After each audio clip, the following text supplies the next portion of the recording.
Okay, you're live. Okay. Well, welcome back.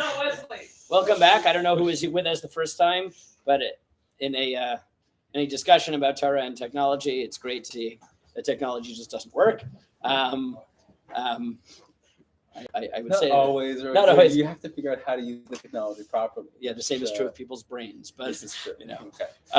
Anyways, yeah, it reminds me of Rav Shechter, who likes saying the Gemara says that on Shabbat you're allowed to believe in Amaretz about Demai, right, about doubtful produce that might or might not have been tithed, because Amaretz Emat Shabbat Alehem. They don't lie because they're afraid of Shabbat. Rav Shechter likes playing with it, that with technology, if you want to know who's really a Talmud Chacham, it's the person that Amaretz Emat Shabbat Alav. When it's Shabbat and can't use technology, he doesn't know any Torah, so he's afraid. Very cute. Anyways, so for those of you who are with us or just joining us, we're in the middle of our annual scholarship fundraiser, and this year's theme is Think Migdal, where we want to illustrate and we want to show the type of processes of probing important questions that we engage in here at Yeshiva, and the fundraiser is for our scholarship fund. And we wanted to do was illustrate a little bit the types of conversations we have here at Yeshiva, so you get an idea of what it is that we're trying to have you join with us in, and the type of vision that you can help contribute to. And to that end, Rabbi Aronson and I will be having a conversation. And for those of you who were here before, we'll restart about the AI and the AI, the Torah, and the and educational psychology. Rabbi Aronson, you want to take it away and start us again? Sure. So this is a continuation of a conversation that we had a few minutes ago, and also that we've had over many times over the last months and years as we've been working together, which is how best to integrate technology within the Beit Midrash and the learning process. And so what we are kind of continually reviewing is what to learning. In Migdal here, the types of students in various areas and various levels of expertise that they bring into the Beit Midrash with them. They're also heading out into many different fields. We have students that are going into to study from medicine to computer science to education otherwise, and we expect them to be contributors to the broader world, and they will likely not only utilize but hopefully master certain aspects of technology that they'll push forward. We started the conversation regarding an article that was published last week in New York Magazine, talking about the disruption that is taking place in the college classroom and the college campus regarding AI. This article by James Welsh gave a number of examples to the extent that AI has almost upended the entire learning process within certain traditional academic institutions, but certainly certain types of classes.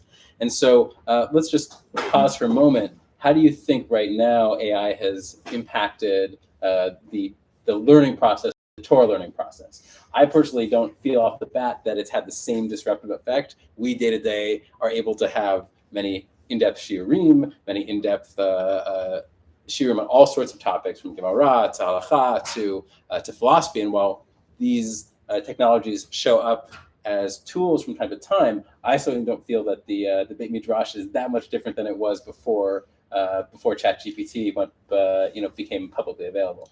I think that's probably true day to day in the Beit Midrash, with at the margins that might not be the case. Definitely it's helped with translation and translation of texts that that don't have publicly available translations. Well, that's true. There's not a day that goes by that I probably don't use ChatGPT to help translate a few lines of a Rishon or somebody else that I use as a basis as I'm trying to put out. Yeah, and Rabbi Sklar would probably tell you that when people are tasked with writing Divrei Torah, ChatGPT should be a co-author or primary author for some people. But I'm just joking, of course not. But I mean, I think you're right that day to day in the Beit Midrash, it doesn't affect it. At least that's my experience here. But why is that different? Why is it that it's disrupted so much of academics, but it hasn't disrupted our day-to-day experience of Beit Midrash? Again, disrupted, I mean upended. The argument this article was making is that college is totally different. Maybe college is over.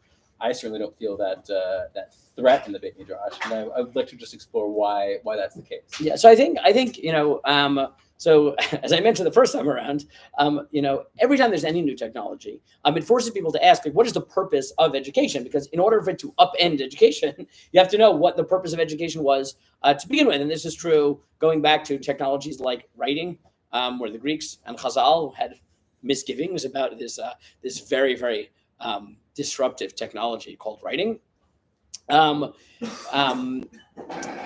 But more recently, and I think this is a helpful framing, even though I have pushback, which we'll talk about.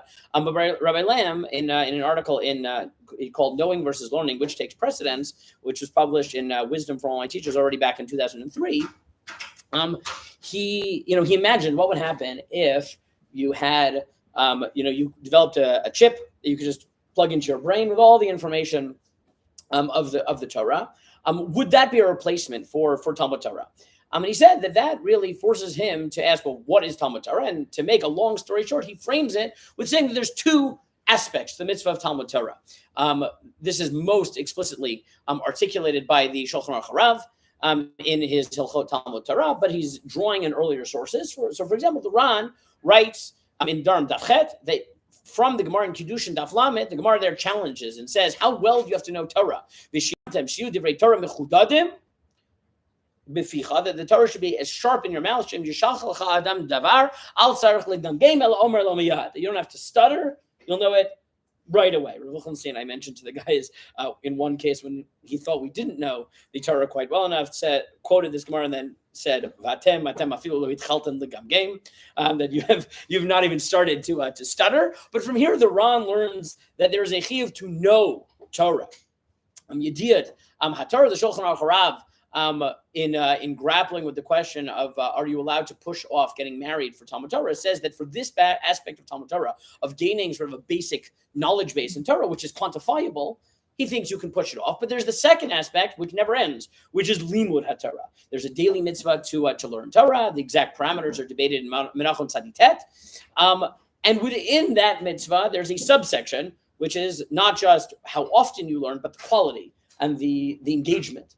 Which is amelut but Torah, that shortcutting it makes you lose something. The toil, the process is itself important. He likes quoting a little bit more Kabbalistically, but that the Gra, it's quoted by Chaim Volozhin, was offered a magid, an angelic chavruta like the Beit Yosef said to have had, and the Gra turned it down.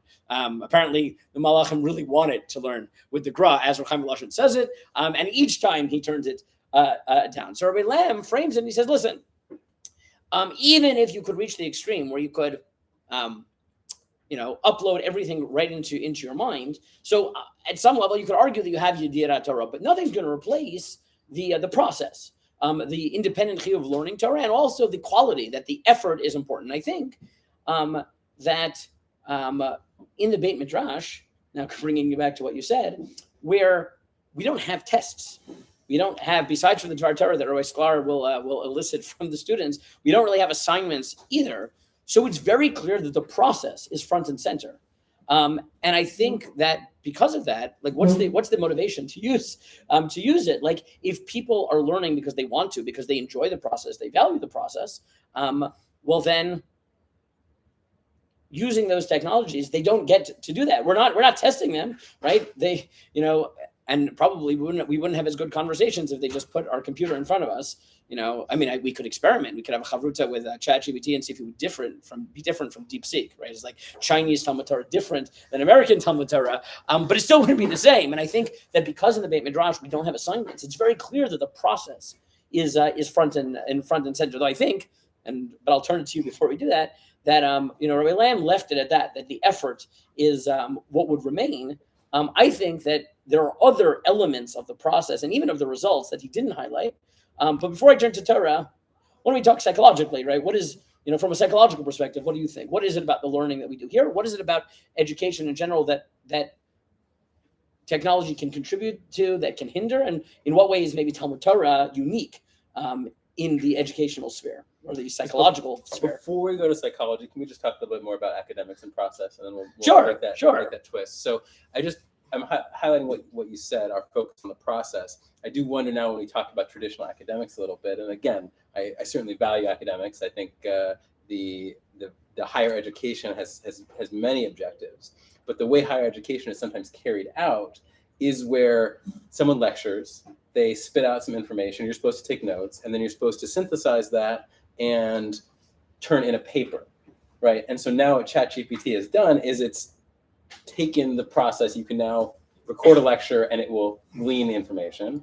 It will then write the output for you. And so if you hold the process as essential as we're talking about, it basically shortcuts that, right? And so you have students, when you ask them, they've done the ChatGPT version, I would ask, do they really get a chance to fully engage in the material? They've shortcutted an aspect of the process. And that has to do, apparently, I think, with some of the flaws. Thank you, Scar. I think it has to do with some of the flaws in how academics and how training programs are done, right? But I think if you ask a teacher ask a teacher in a college setting, it's not the output that's the main thing or the input that's the main thing. It's really the synthesizing, the processing that takes place. And maybe the college systems have to rethink how they evaluate that. Maybe it's in-class participation. I mean, I'm not sure to have two students that did the ChatGPT version of the class, then asking them to have a discussion about the topic. I can't imagine that would be very coherent or very interesting. No, probably. It reminds me when I was in YU. So one of my professors was a student of Quine in Harvard, and he said Quine was like your paradigmatic philosopher, and for him it was all about the process. It was about thinking and understanding. And he said every week Quine would come in and he would say, I really don't want to give you a final, because I just don't believe in tests, but the university says that it's part of my job. I have to give you a final. And every week he would do this. And then the week before the final, he came in and he said, I have it. The university says that I have to give you a final, but it doesn't say how much the final has to be worth. So next week is your final and it's worth 0% of your grade. And he said that was the class he had, where it was very clear that the process was the point. And yeah, right. If you have a professor like that, who recognizes that that's really what you're doing, that, all the assignments we had and the like were just to ensure that people were studying, but they were never the goal. If you own that, then it might, we might be able to come up with creative things that would actually, test whether people are doing, or just to return sort of first principles and basics and why we're doing what we're doing. Right. I think the contrast too within the Beit Midrash. So we're just so clearly focused on process. There aren't tests, so it hasn't felt that disruptive in some ways. I mean, I do think also as we talk about using different tools, students, for example, are trying to learn how to make a laning, right? How to examine a Gemara, and so certainly you could make a laning each and every day by simply opening up the art scroll and just reading it, right? And so what I often encourage the students to do is, first off, you want to try and build those skills independently. If you're going to use the art scroll Gemara, you might use it as a tool from time to time. There might be other tools that are even less efficient, which could help you. So I know some students have different versions of Gemaras and different versions of dictionaries that have varying levels of ease. And I think that choice of deciding how and when you engage with technology is worth making informed decisions about that as well. And I think our students are good. But the core point being that if you're going to use ArtScroll, but then you use that as a tool to come back and learn to go back to read the Gemara, that makes it a tool as opposed to shortcutting the process, right? And so I think that's an example too, where we give that advice, but I haven't thought of it in those terms before, where really what you're trying to do is, all right, feel free to use it as a tool, but unfortunately, you could use it could become a crutch as well, right? But that's if instead of using it as a tool, you've essentially shortcutted shortcutted what I'm with you on this. So you should know that we really weren't opposed to. I think Rabbi Lam quotes it in his article. I think it's true in addition that when they first invented swivel chairs, he was opposed to them because he thought that even the effort of having to get up and turn around and get your book was essential, like the whole experiential process, and the fact that you could just you didn't have to get up to get your book bothered him. Like it just felt like it was I'm more with you that I think that we should take advantage of all the tools while not, but using that to, it can, replace certain things, but to recognize that we still have to put in the effort, and we just can just have a different base, baseline where we start when we use those tools. Right. The text example in terms of technology is actually a pretty funny one too. And I'm just thinking through, with Chazal and the Greeks being concerned about the nature of text. That is true in terms of text revolutionizing what was supposed to be Torah Shabbat Peh, right? And it comes with huge benefits and detriments as well. And it seems like Rabbi Yehuda Nasi at a certain point made the calculation that we're going to have to embrace this technology of writing, and its benefit outweighs the detriments, right? Even though there will be drawbacks, and there are drawbacks. I mean, Plato talks about the drawbacks of you can't really be sure you're communicating ideas properly via text. Someone they'll read something else, they'll misinterpret what was going on. That's the nature of writing. But I mean, looking around our Beit Midrash here, I don't think there's any question we benefit from the fact that, written text is part and parcel of our learning process, right? Yeah, and I've mentioned to you in the past that when this really hit me was, it wasn't just, it was like all the Greeks were obsessed with this, but Josh Faor in his book reflecting on Moonwalking with Einstein, Yeah, exactly. reflecting on how he won the American memory Olympics, whatever exactly. Just spoiled the book. What? Everybody's hearing. Yeah, sorry. Yeah, sorry okay. for anyways. Spoiler alert for anybody who hasn't read it yet. Yeah. But he says that if you look at Seneca the Elder and the reason that they really thought it was important to memorize, for example, and that was the skill that they were worried about. But it wasn't just communication, but it was also the de-skilling of memorization. The reason was because they said that memory, and the Ritva basically said this as well, and what you're mentioning on the Isser of writing down Torah Shabbat Peh, is that when things are written down, you don't have to commit them to memory. And that comes with a loss. The Ritva highlights the fact that you're not as careful. But the Greeks focus on the fact that that all texts can be, and this comes to where I push back a little bit on Rabbi Lam, right? Rabbi Lam, really had this sharp distinction that technology can help us with the idea Torah, but never the amelot Torah. It can help us with it can help us with the result, but not the process. But I think I don't think that's fully true. I think there are results. It also can, because one of the things that learning does is it's part of identity formation, but that comes because you imbibe the knowledge, not just you have access to it. And the example I would give is, right, if you had a Jew who was really, really good at using all the newest technologies, so when you asked him, what is Pesach, what is Sukkot, what is Shabbat, what is Kashrut, he could give you an answer, an essay within 2 seconds, but it's not in him. He doesn't know it. I think we would all rightly say that person is missing something in terms of his worldview. Like a Jew who doesn't know instinctively what is Pesach, right? He's not conversant in what it means to be a Jew. And Talmud Torah, as much as it's about Yediyah and as much as it's about Amelot, it's also about becoming someone who is a Yodeya Torah. I mean, that has to be internal. I mean, if we de-skill by using these technologies, that's a real loss. And also, Talmud Torah, there's Talmud Torah has a different chalos in a tzibur, right? To the point where, and I know this is shocking, I think, to everybody, but the fact that the Gemara forbids learning ktuvim in the afternoon on Shabbat, because people then won't go to the public Beit Midrash, which I know is everyone's Yetzer Hara, right? I don't want to go to Shir because I really want to learn Daniel. I really, really want to learn Daniel. So I want to go to the Shir. But the fact that Chazal even talk about that highlights the fact that one element of Talmud Torah is also communal, like together, and highlighting the fact that in addition to the process, and in addition to the knowledge, the people we become together, and realize when we start using shortcuts and cut other people out, instead of a chavruta, you have a chavruta with ChatGPT, or with DeepSeek, or with whatever your favorite whatever your favorite one will be. You're missing those aspects. That you're missing those aspects also, which is, I think, important to recognize. Sort of the panoply of values that emerge from Talmud Torah that you're really losing if you utilize technology, but if you replace the learning experience with technological devices. Yeah, it's like the Gemara does have an insult: donkey carrying books, right? And it's not a compliment, and it means somebody who has a ton of really surface level knowledge but hasn't internalized it yet. Clearly, Chazal had a higher objective and ideal for what they were aiming towards in that Talmud Torah. Yeah. So we've talked a little bit of some of the sources, and also our experience here in yeshiva, but maybe we can move to the psychology and say, reflect on what is it really doing to people and their minds, and or what, from a psychological perspective, we be losing if we use come to use them as a crutch. Right. If we come to rely on them exclusively, what's the difference in all those sort of choices? Right. It's interesting to me.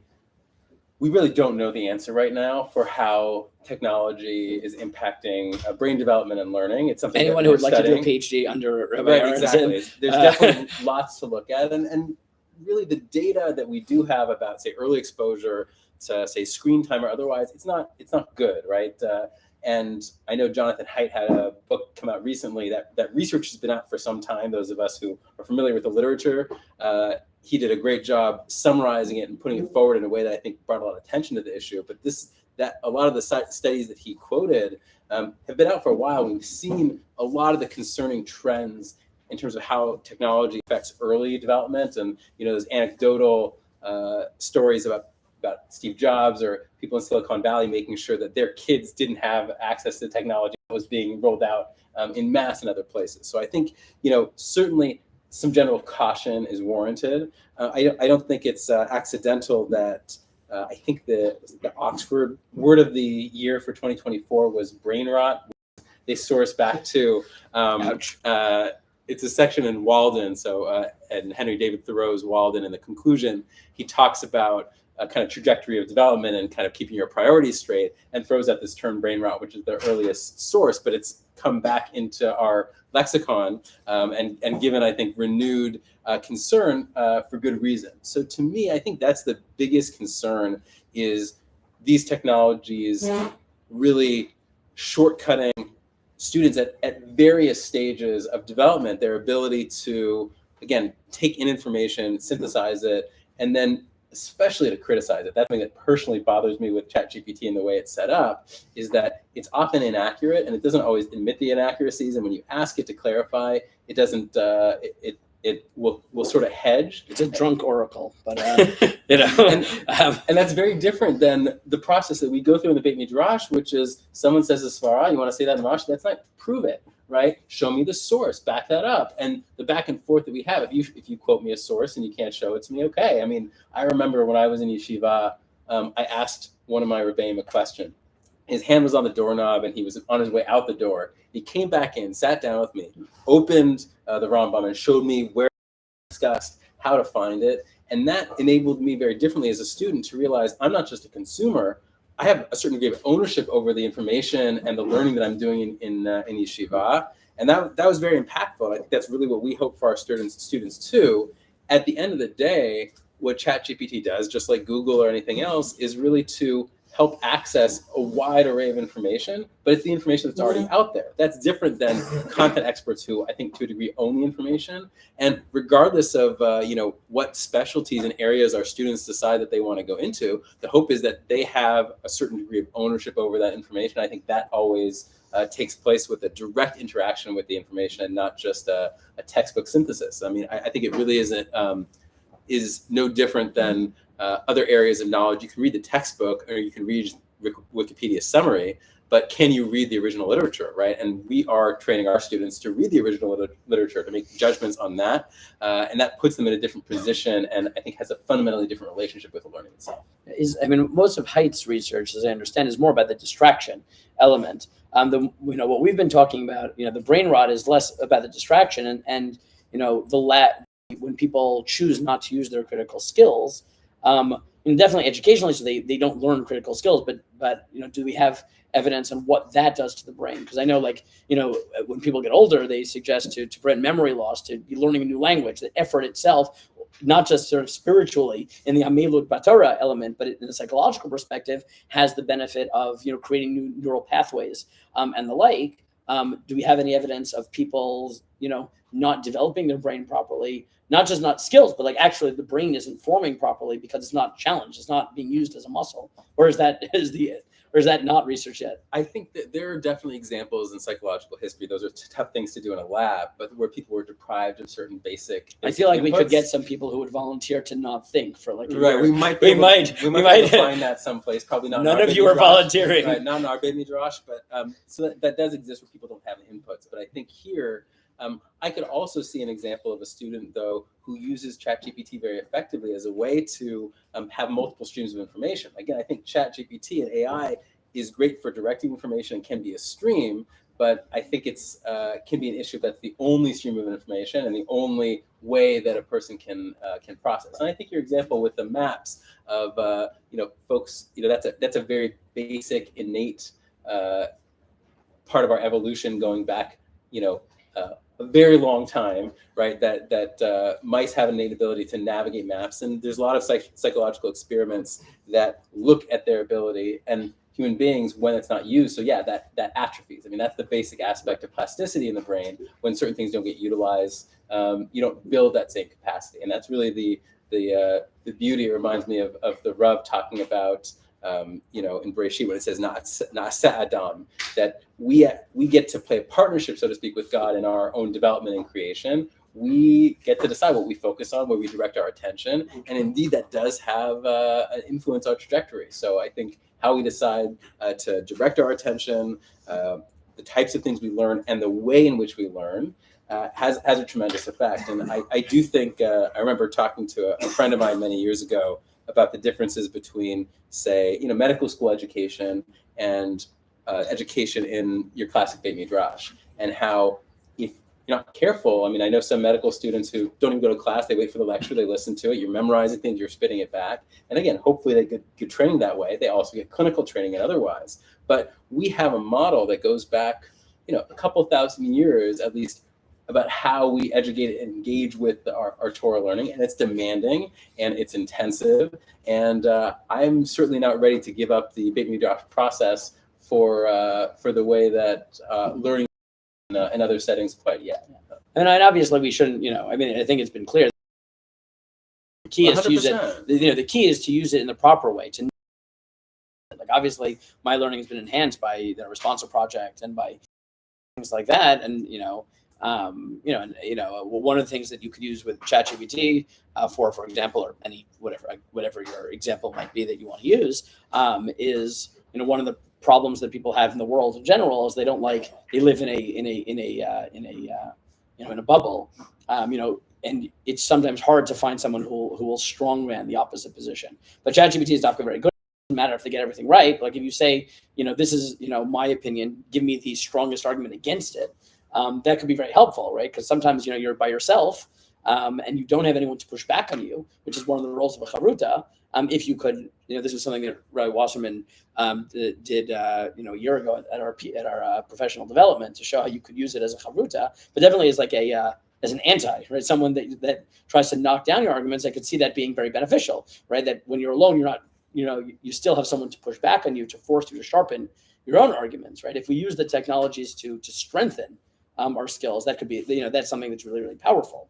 Yeah, without a doubt. And at the end of the day, I tend to agree with you. I don't fear the future of the Beit Midrash because of ChatGPT. I think as long as we're very clear about what the educational objectives are in our Beit Midrash, that it will be something that can enhance it, as long as it doesn't overtake it completely. And I think there's a balancing act that we, I think, continue to monitor. But it's been great to see access and utilize technology as a way to enhance learning. I agree, when we're sitting around the table and someone brings something up that they've been able to translate on ChatGPT, which they wouldn't have access to otherwise, those are very fun discussions that I think certainly add to our learning. So last question, and then we'll turn it to the audience for any other questions.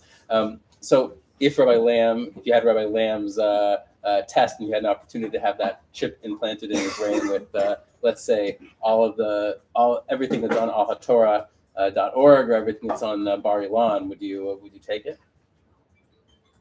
It's a good question. Part of me would, because part of me would only because I think that if you realize that that's only part of it, what you could do with that information would be great. And then part of me would say that's cheating. I don't know if it was actually posed to me. Part of me thinks the right answer is no, and part of me is like, on the other hand, but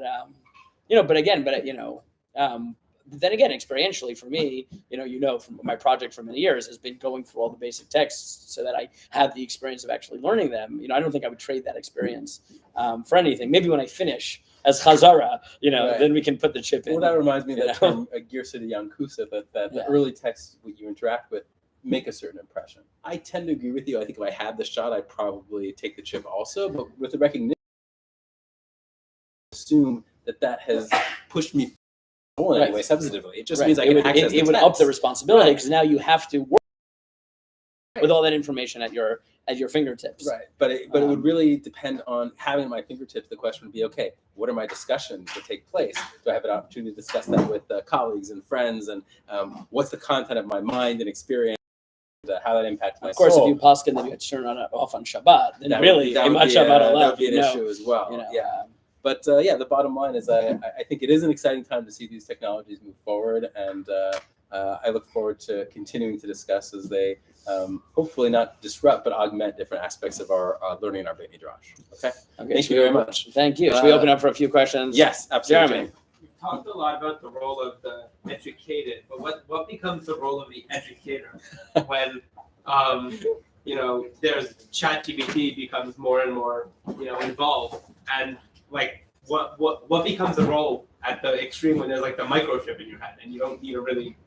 So I mean, the Aruch HaShulchan has an interesting has a discussion, right? There's a discussion goes back all the way to the Ri actually of whether there is what's the status of who's your Rebbe Muvak in a world where most of our knowledge comes from books. Right, because it used to be mi pisofrim, and the way it appears is mi svarim v'lo mi pisofrim. Most of our knowledge is from books, right? The same question was asked. People quote it as the Lechem Mishnah and Heidalid in Talmud Torah, but it actually appears in the Smak Mitzurich quotes it from the Ri in Kufyud Aleph.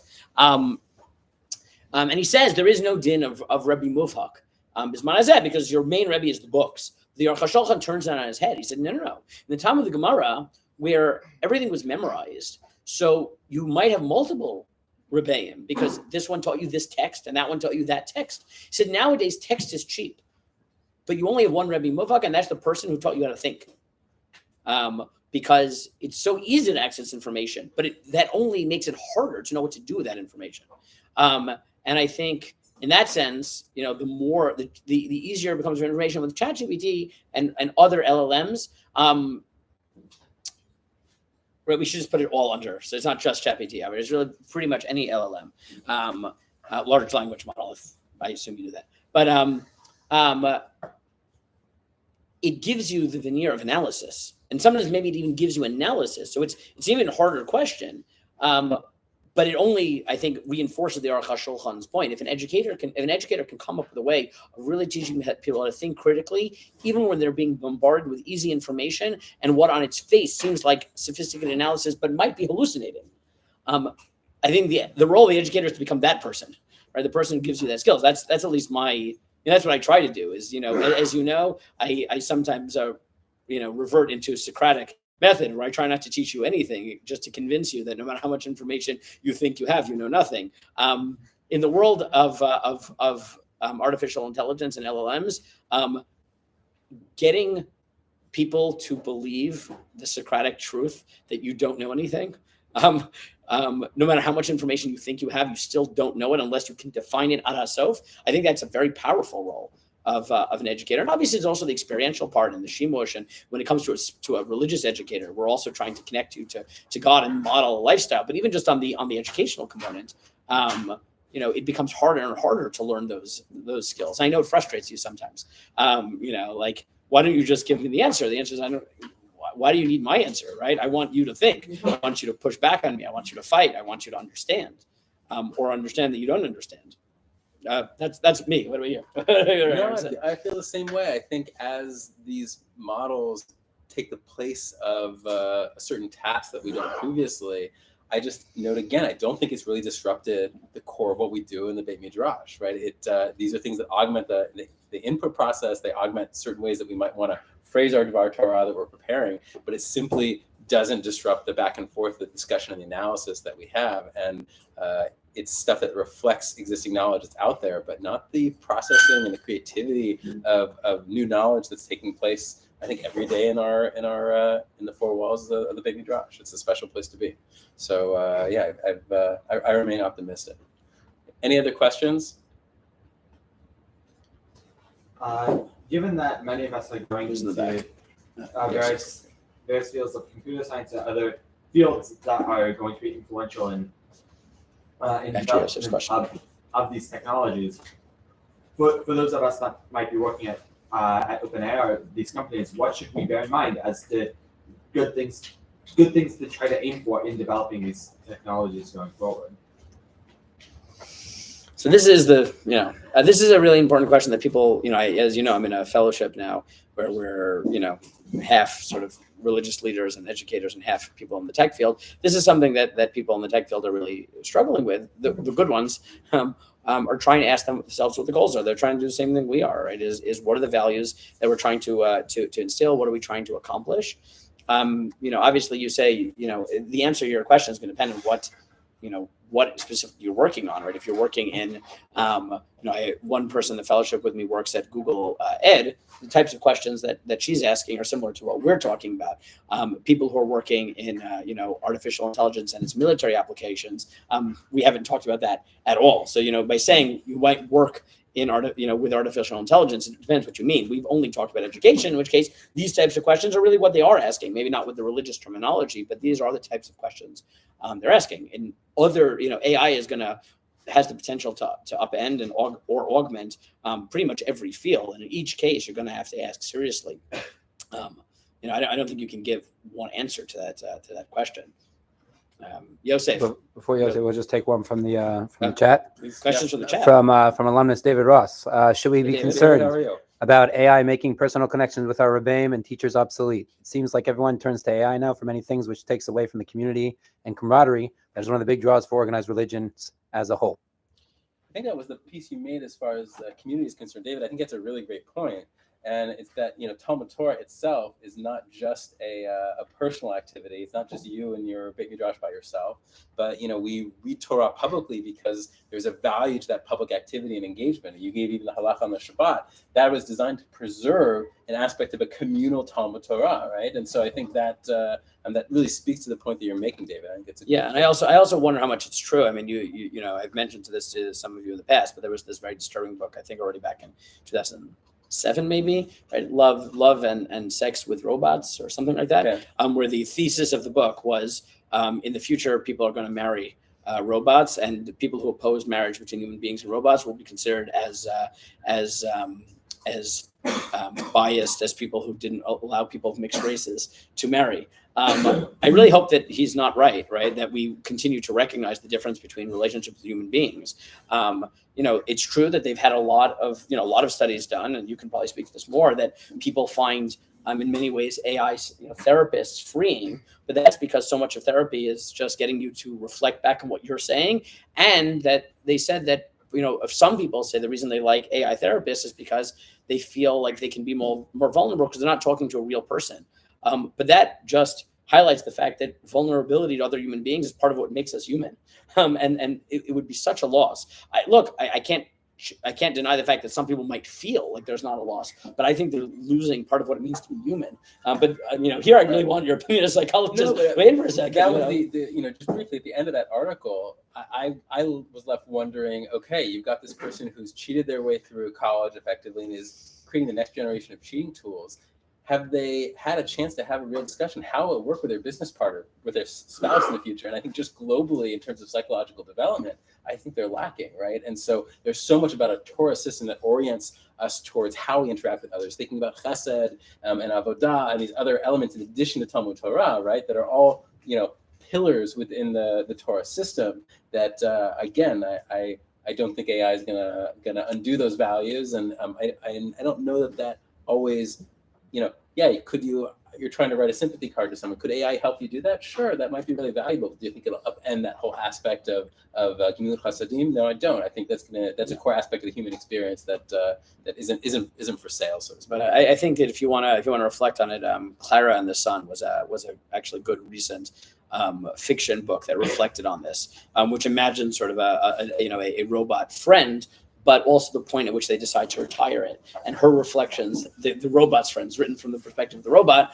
how she feels when she's been retired and how happy she is because she was there to help the human being, and when they can move on from it, there's a benefit, and that is really a reflection of this question. Much of Isaac Asimov's work is also a sci-fi reflection on this.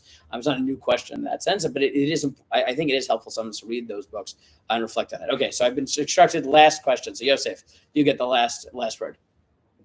What do you think the role of AI can be in possible cases, at the very least, ones that are simple, like something that's just like a textbook shows an art? Well, simple things are not psak, as you know, right? Things that are mefurish but post-skim are not psak, and that's why there's no limits.